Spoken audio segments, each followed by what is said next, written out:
So telling about what Devtron does. So it's basically a CI/CD platform where so basically it's a CI/CD platform and it does more than CI/CD basically. We'll cover like we'll see the Devtron UI and everything what it does in a demo. So we'll not be able to cover most of the things, but we'll be covering the recent feature that we have launched. And this is the first meetup that we are actually presenting it to the audience, real audience. Okay, so let's start a little bit of introduction about me. I'm a software developer in Devtron. Just wanted to grasp like what kind of audience do I have here. So how many of you are developers here? Okay, good. So most of them are from DevOps background. Okay. Okay. And so how many of you are college students? Yeah, college students, right? And how many of you are working professionals? Yeah. For all the working professionals, you'll find you'll find this feature very interesting and very suitable to your use case. Let's see in abstract like what we are going to cover. So we'll basically go through what is auto-remediation. We'll walk over some problem statements that resides in an industry, in the current industry basically. Why do we need auto-remediation? We'll discuss on some challenges. We have also have developers. Since we have also have developers in the house, they will find very interesting that I will be delving in the backend side as well, a little bit, not the whole in depth. I'll not be covering every part of it, but we'll be looking at a bird's eye view of the bird's eye view of the architecture of what we have done by implementing this project. Then we have our demo with Devtron UI on remediating an issue. Then we'll obviously have the bird eye view of how we implement auto remediation with challenges in the approaches that we face during the journey of developing the project. Then we'll have some heated moments with the client and how we basically resolve those bottlenecks. So that will be a very interesting part to see. First of all, let me ask, how many of you are familiar with auto remediation? Okay. नहीं मैं पूछूं question नहीं पूछूंगा just you can raise your hand.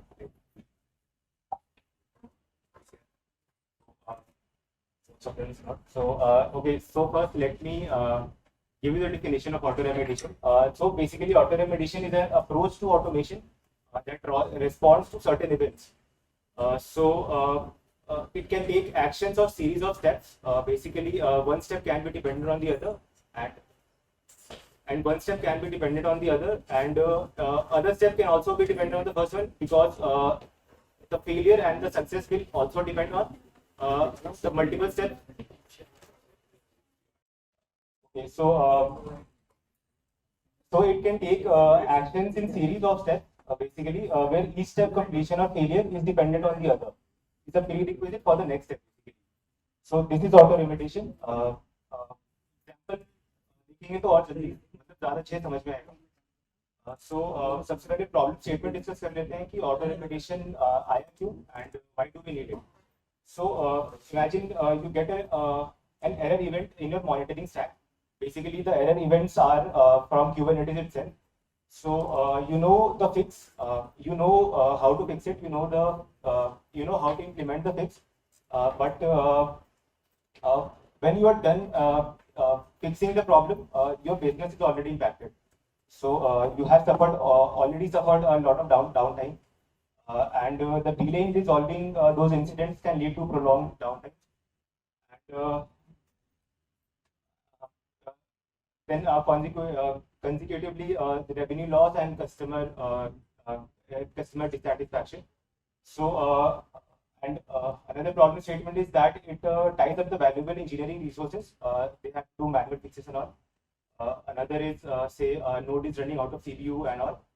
Then in the events of multiple node failures, suppose a node has failed and you have an EKS config and you want to apply it.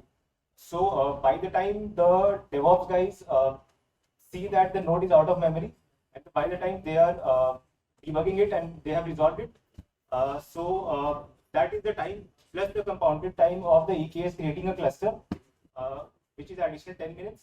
So that creates additional downtime. Basically, all the time compounded creates an additional downtime for the system. This is another problem statement, which is very obvious, and the DevOps guys might be able to relate it with. When the system resources are overwhelmed due to sudden traffic spikes, bottlenecks in real time, such as database queries, slowdowns, and network latency issues. So these are the very few of the many problem statements that resides in the country, in the industry, basically. Sorry. So before jumping how Devtron implements it, let's see what is the industry standard, basically, how industry implements it. So basically, guys at the back may not be able to see it, but I will explain it. So basically, there is an alert source that creates an alert. Then there is the alert router. Router, what it does is basically it creates some kind of a Jira ticket, or it routes to the base. Basically, routes the alert to the proper router where auto-remediation can take place. Alert router creates Jira ticket. Maybe it dumps the JSON that the event had sent, so that it can take intelligent decisions on that JSON. Further that, we have alert resolvers that consumes the alert data to make the decisions. And furthermore, it sends the data to the Argo workflow. Basically, Argo workflows, then based on decisions by alert resolver, it executes multiple Kubernetes jobs. So basically, Argo workflows is a tag-based. Basically, it's a directory recycling graph where you define what is the first step, what is the second step, what is the third step. It whatever config you have given to it stepwise, it will implement it in a stepwise manner. So we call it a directed recycling graph. So Argo workflows are built on that mechanism. And in the event Argo workflow is completed, Argo workflow has completed everything. It again routes back to the alert router, and alert router receives the outcome from the Argo and updates the Jira ticket or anything that we have in industry that they have configured. And if the alert is resolved, then it closes the ticket, and if not, then it escalates it. So that is the basic flow in industry what it looks like. Okay, so why do we need auto-remediation? So most of the points are covered.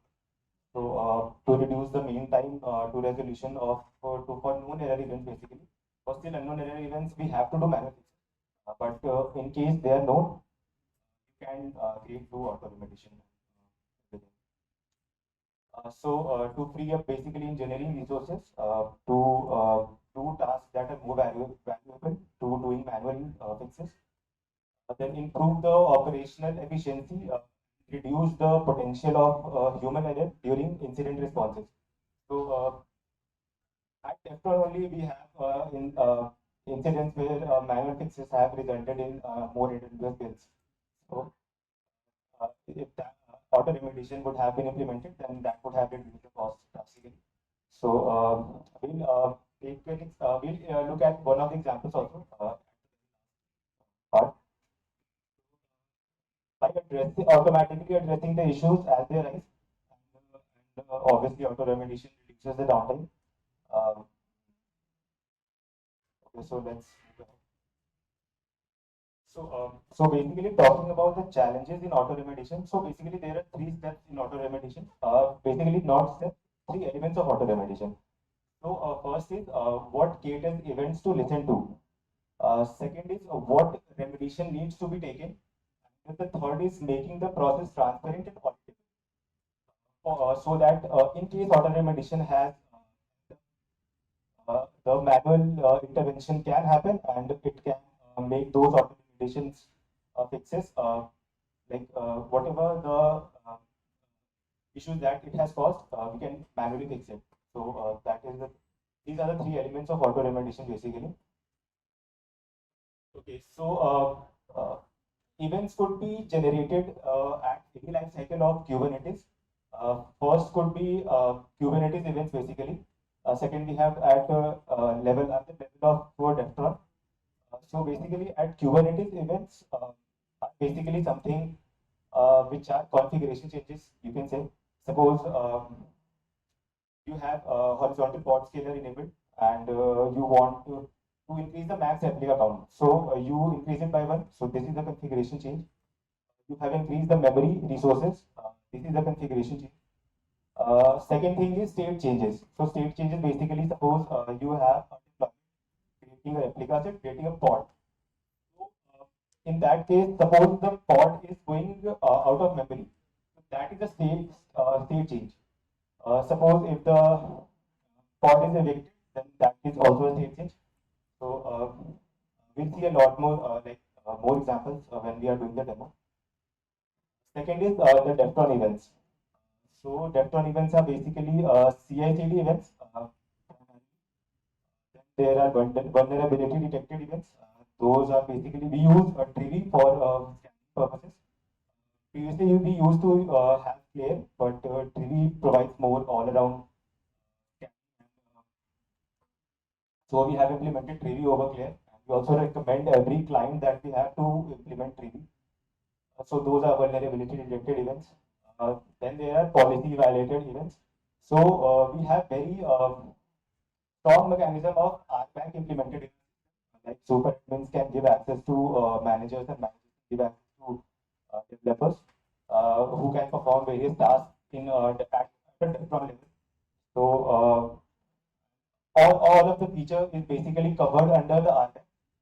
You won't be able to do any auto remediation unless you have permission from your super admin or your manager. So whatever feature I'm going to talk about is basically covered under the RBAC. So RBAC is basically role-based access control. One set of user provides permission to other set of users to do certain tasks in a environment. Okay, so these are also the challenges. Basically, all the generated events are not or remedy worthy. Suppose your pod is getting your pod is going in the pending state. Your pod is going in the pending state. Pod always go in the pending state when we do a new deployment. But that is not a alert worthy or auto remediation worthy event. It can be that pod is pending in a pending state for the last 5 minutes. That is a remedy worthy event. Because like say too many alerts can make your team alert fatigue. So you don't want to fatigue your team by just simply alerting like 600 hundreds and thousands of messages each minute. So this is basically a challenge. And, so suppose you have a single Kubernetes cluster and you have multiple nodes in it. Talk about just a single node.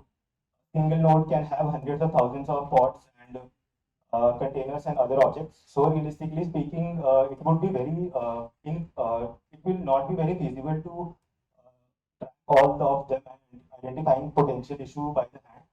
So although we use commands like kubectl to get the events and remediate those manually, but doing it manually wouldn't be that much practical.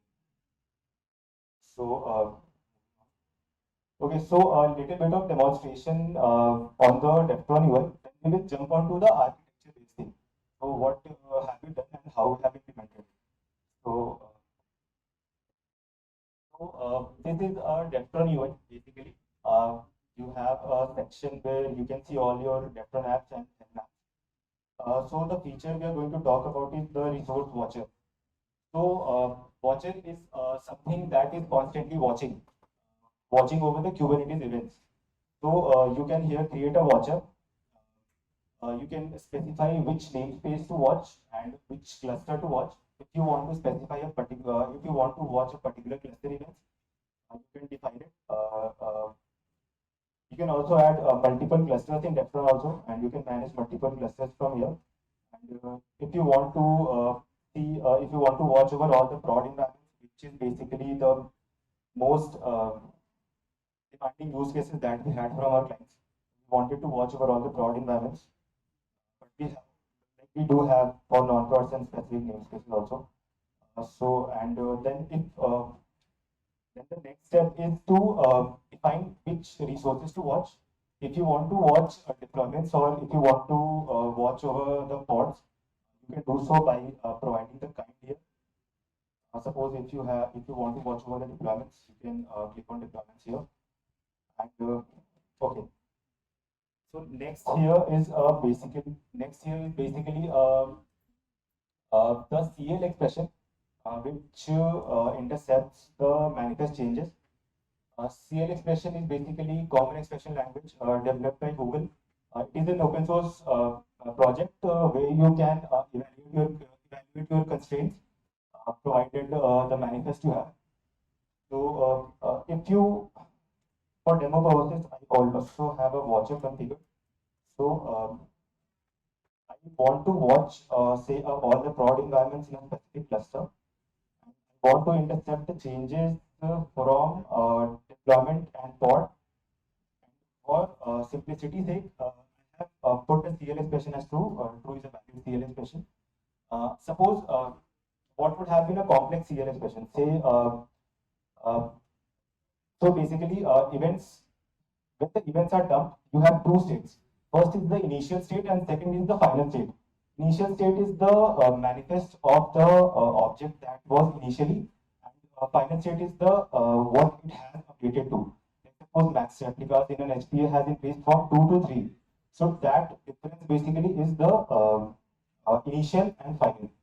So if you want to put condition like if initial dot status dot pending is still in pending phase, and for the last 5 minutes it has been in pending state from the creation timestamp. Creation timestamp you can find in the when the manifest was created. So if you so that is a valid CL expression. If that is pending for more than 5 minutes, you can execute a runbook. If the CL expression evaluates to true, that will execute your runbook. In runbook, you have a job. Basically, in any environment, if you want to trigger. So job is basically doing the work of the Argo workflow that spoke. So job basically has the initial and the final manifest object. And, whatever you want to run, basically any plugin that you want or any script that you want to run, like you want to create an EKS cluster using the config file, you can do so in the job or in the window. So suppose, for example, this is a workflow, Devtron workflow. This is the CI part. These are the deployment parts.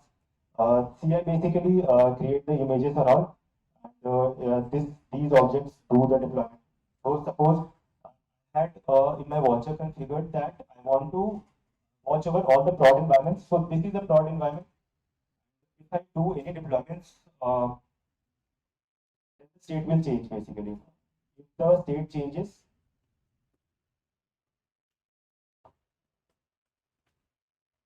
you can see them in the intercepted changes. So these are the intercepted changes. You can see 18th May 11:07 a.m.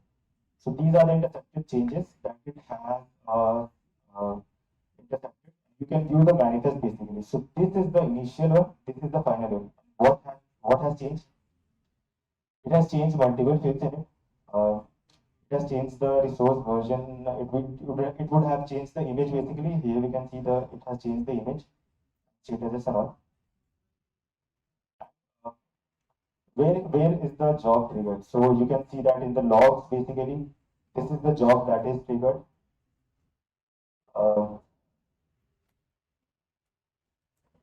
Job is basically a script that you can define that consists of basically multiple plugins that you can add to a job.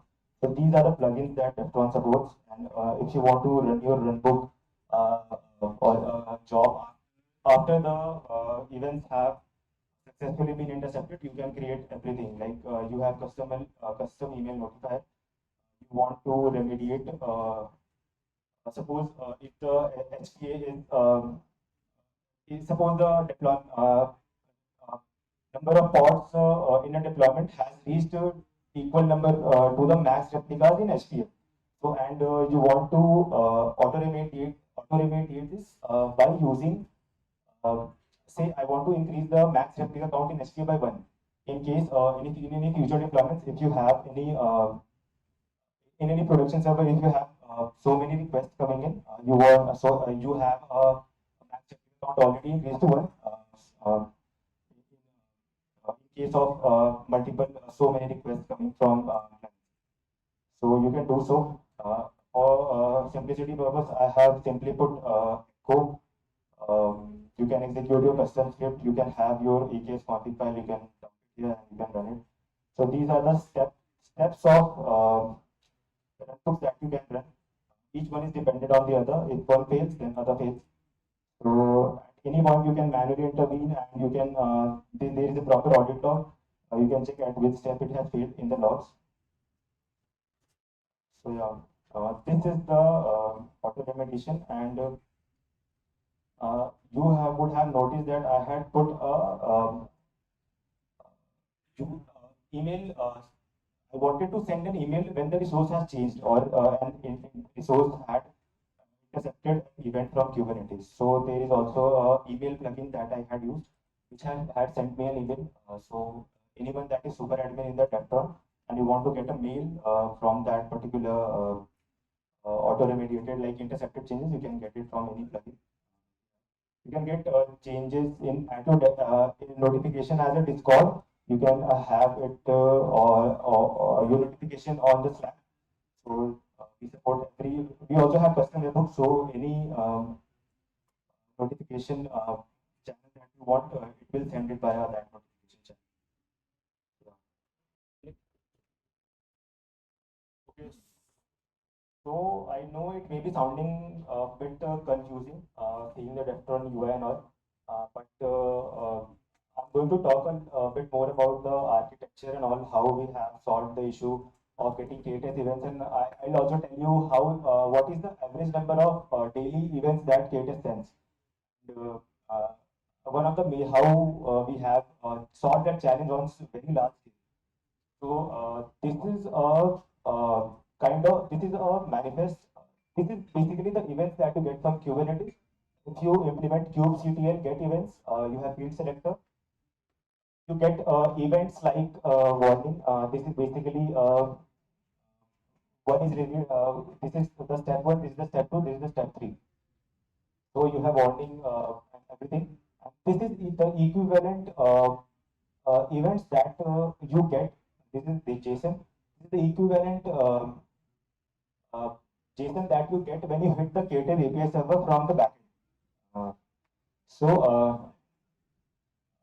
also just remember this line. We got those events from hitting the K8S API server. We are hitting the K8S API server for getting all the JSON around. So this statement will be the major problem that we have solved. So just remember this statement. So okay, so this is the Prometheus graph basically. This is the API server watch events. This is basically this shows us the one-day sum of total number of events generated from Kubernetes across 1 week duration on one of our clients. So if the number is not visible, this is close to 6.4 million to 6.83 million. The minimum range is 6.4 million and the maximum is 6.83 million. This is only for our one clients. We have imagine you have more than 10 clients. Imagine that traffic. Then this will help us gauge the scale at which we are operating at. So this is basically the architecture diagram that I had shown you by not even. So this is the very simplistic architecture diagram. So we have an event source which sends an event to the orchestrator. Orchestrator is basically a microservice. that orchestrates everything to the policy engine. Policy engine basically is the CL expression evaluator that evaluates the condition based on the initial and the final manifest, and it if the filter is matched, then it sends a response to the orchestrator that the filter has matched. Then we again send the initial and the final JSON to the workflow runner, basically the job that you saw. So this will trigger the remedy action.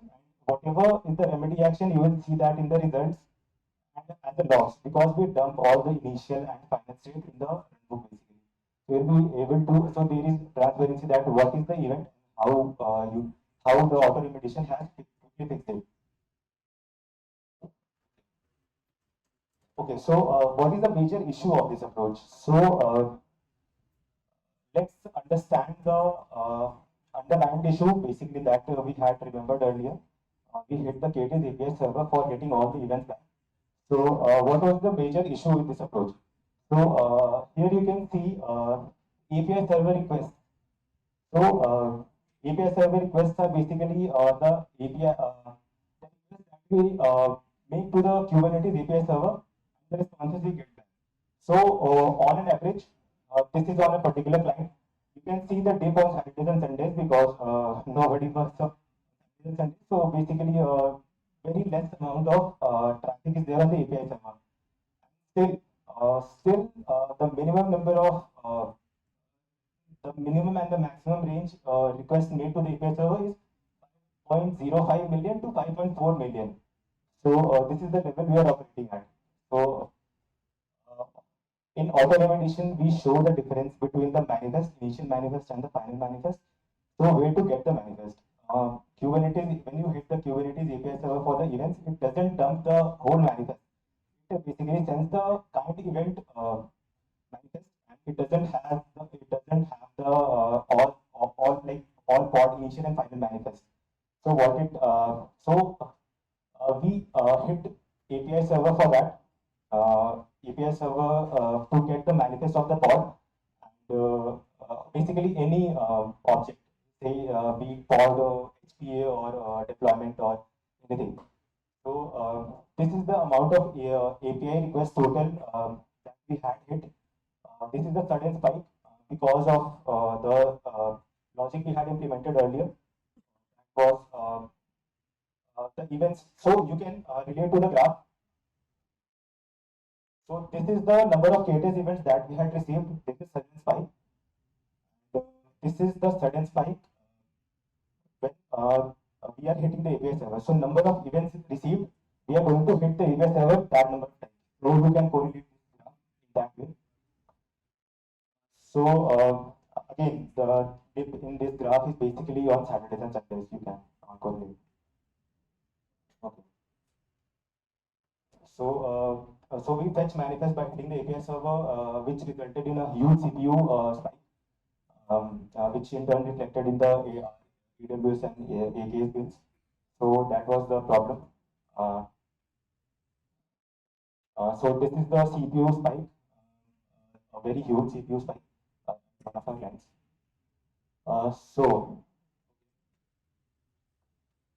This was the major issue that reported. We were also not happy with our approach, how we had implemented, and this was basically a very brute force approach of approaching this problem. So we wanted to leverage caches basically. Remember that I had shown you earlier this is the stepwise output that Kubernetes sends when you create kubectl get events. So we wanted to intercept events in that manner only.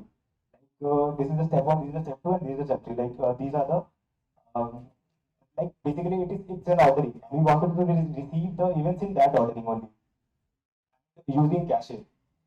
So what we had done, we implemented cache, and we are storing all the manifests in the cache only. That resulted in a certain memory spike, not the CPU spike, but the clients are happy to give us the freedom to increase the memory of the like the cloud. So we store the manifest in the cache. Okay, so we prepared a mechanism that every time the manifest is updated in the Kubernetes, the cache is constantly listening to the any changed events. It is updating it in the cache only. So every time I get a request from the front end, I'm making sure that it first gets from the cache. If it is not in the cache, then I'm going to hit the API server. So this is the approach that we have finally decided to work upon. And while running into everything, we had used Go basically. If you're not familiar, please go and search Go. What are Go? These are lightweight threads basically for concurrent task management. So we process everything in. Queues are basically first come first serve. You all must be knowing that. So basically, we leveraged queues. How we did that? So any new versus old manifest that we had encountered from the K8S. Again, K8S, we are storing all the manifest in the cache. We are storing them in the queues basically. Remember that I have told the ordering is important. So queues are basically first come first serve. So any event that comes from the Kubernetes in a queue manner, we are storing them in the queue, so that the ordering is not hindered with. And again, the ordering, the same order is seen on the Devtron UI as well, as you see in the Kubernetes when you hit the get events request to the Kubernetes. Okay. So this is the basic architecture where what I had just told. This is API server. Hit state cache is basically listening to the API server and updating the cache for all the manifest. The in-depth implementation is very complex, and I cannot reveal the code because it's enterprise specific. But you can sure contribute in the OSS community we have, like in the Devtron repo. Then once the cache is updated, once the orchestrator wants to get the manifest, the microservice hits the HTTP request. So once we have items in the queue, we basically fetch them one by one. We hit a HTTP request to the orchestrator. Basically, orchestrator is a microservice that orchestrates everything, like talking between the microservices and all. So it hits an HTTP request to the orchestrator, and orchestrator does everything. In between, how does the cache implement it? Basically, process events until the queue is empty. So this is very basic architecture of it.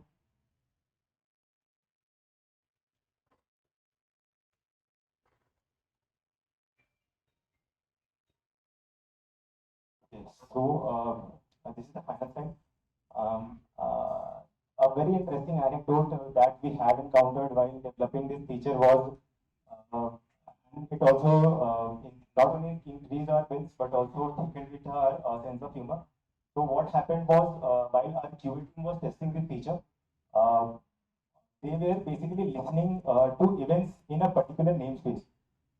They were running their runbook in that particular namespace only. So what was happening? The auto-remediation feature was auto-remediation script was they increased the node every time it went to the node was low in memory. So in the auto-remediation script, they had written something to increase the node number when the node is having suffering from a disk pressure. So every time it was listening to it, the node count was getting increased and the node count was getting increased every time it was. So it made an infinite loop. And so it reflected our AWS bills also, like the Azure cluster bill, uh, which we later found out. So इतना भी auto remediate नहीं करना है. So thank you for your patience. This was thank you for your time. If you have any questions, we can auto remediation feature. I don't think they have it. I don't think they have it. Have this feature. I think AWS has this auto remediation. They have another feature in the name of auto remediation. Like you can increase the PVC memory every time it is exhausted. So AWS has something kind of that, but I don't think OpenShift or Rancher has. Okay, let me explain to you verbally. So you have your clusters. You have your clusters added to Devtron. So So Devtron will manage all your cluster and all your CI/CD in that cluster. So you have created a namespaces in your cluster, and you have added a workflow in your Devtron where you create an image and you deploy that image to a particular cluster. So this is basically multi-cluster management also. Yes, regarding cost analysis, we do have a DevOps team that sits basically for that purpose. We don't have it on the UI basically. We are planning to launch it, but in a later phase. But we don't currently have the cost planning and section how you can effectively reduce your bills. But we do have a robust DevOps team that if you have your if you are coming to enterprise, then we have a DevOps team to support you. Even if you are the OSS user, you can basically you set the God level access to your cluster. So that's why we have implemented the archive. So you can control who controls your cluster, Devtron basically.